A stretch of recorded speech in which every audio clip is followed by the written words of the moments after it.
Hello everybody.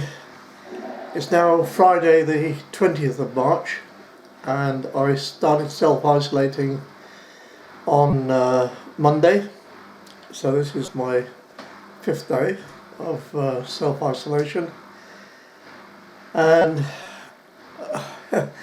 although I've still got the cough, I'm feeling a lot better than I was,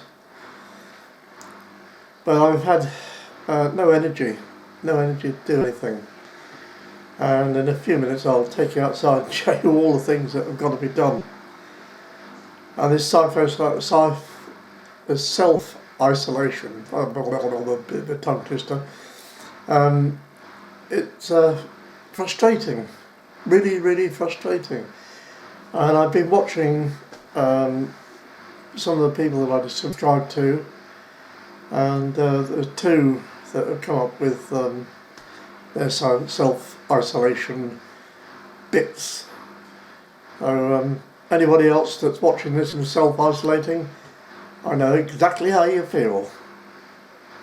Now let's go outside and have a look.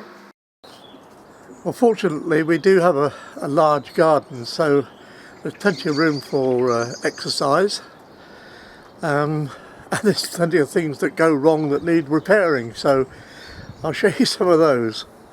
Well, there's the shed that I built about 6 years ago, and I covered the roof with this reed. It's only decorative.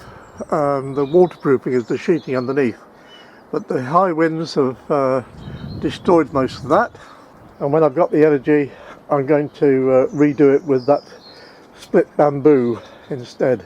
Walking on down past the shed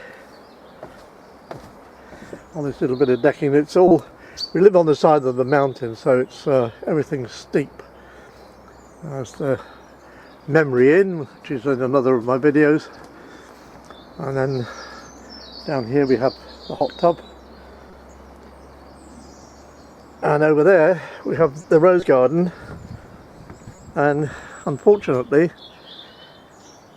the wind has destroyed that bit of trellising, so I've got to rebuild that, and it blew the roof off that sitting area there. But the roses are starting to bud, as is this little bush here, and over there that's an acer tree, a red acer tree, and that's lovely when it's in flower, or not flower, leaves I should say. And then walking on down,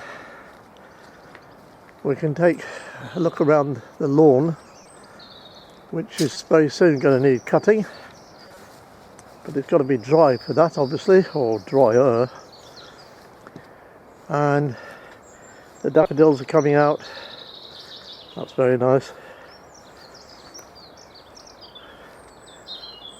And then there's a pond over there which needs some attention, and I'll get through this archway here into what we call the secret garden, or the secret decking. You run through this little passageway and come out onto this decking here, which I discovered by hacking away a long time ago, and I built this decking so we could sit and enjoy the view of the Sahawi Valley. And it's a lovely place to sit. There's the view.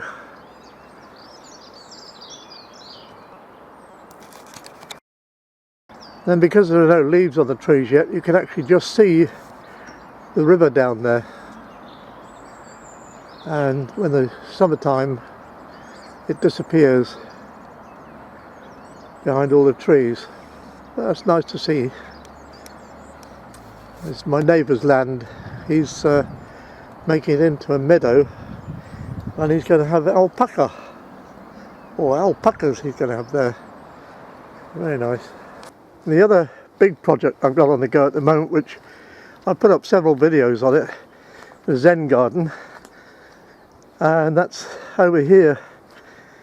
There's Buddha sitting up there, and I'm going to make some progress on the Zen garden when I can, hopefully later on today, can get started, because there's a load of timber there, as you can see, and that's got to go and line the roof inside.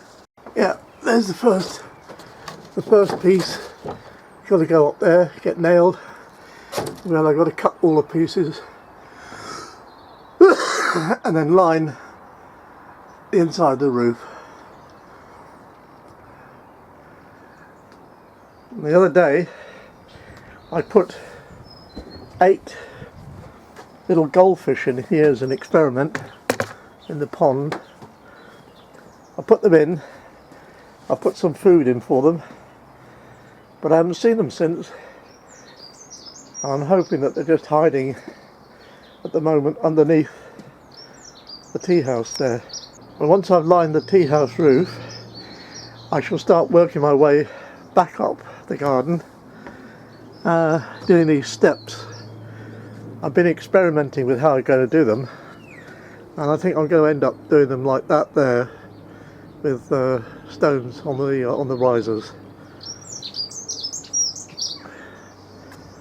And then the next big job will be this higher level pond, which is just got the liner hanging there at the moment. And then working my way back up, we've got to build a little pagoda type thing there, and all the fence will be lined with split bamboo. So those are the things I've got to do, and I've got to just find the energy to do it. But what I'm looking forward to most is being able to get back out there and try and find a narrowboat. That's what I would really, really love to be able to do. But at the moment, no chance. So in the meantime, I shall just have to be satisfied with flicking on the mouse and browsing canal boats on the internet. With a roll of toilet paper, of course, and the compulsory mug of tea. Follow your dreams. That's what I'm doing. Please subscribe, 'cause that makes Luna smile. And then ring the bell. And I shall tell you every time Michael uploads a new video.